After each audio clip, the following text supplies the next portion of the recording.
განვიხილოთ, როგორ უნდა დავხატოთ რეალისტური სპილო მარტივად.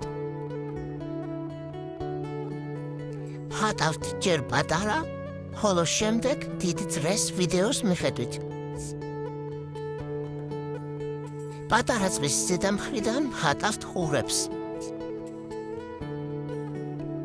შეგვიძლია ნელ-ნელა ამ წრეს სპილოს თავის ფორმა მივცეთ.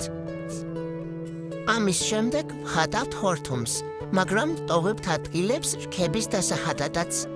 ავზომოთ თუ რა ზომის იქნება ხორთუმი და მის გვერდებში ვხატავთ ორ რქას. მოცემულ ადგილებში ვხატავთ თვალებს და პატარა რამოდენიმე დეტალს. ახლა უკვე შეგვიძლია მოვნიშნოთ ფეხები და შევაერთოთ ისინი დიდ წრესთან, ზუსტად ისე, როგორც ვიდეოშია მოცემული. ის გადაგვჩენია დავხატოთ კუდი და ფრჩხილები. სპილო უკვე დავხატეთ.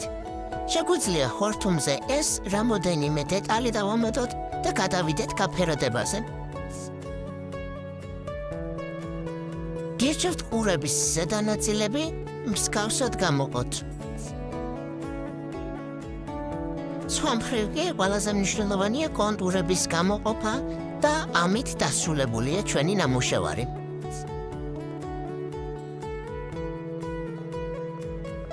იმედი მაქვს, ეს ვიდეო დაგეხმარათ მსგავსი სპილოს დახატვაში.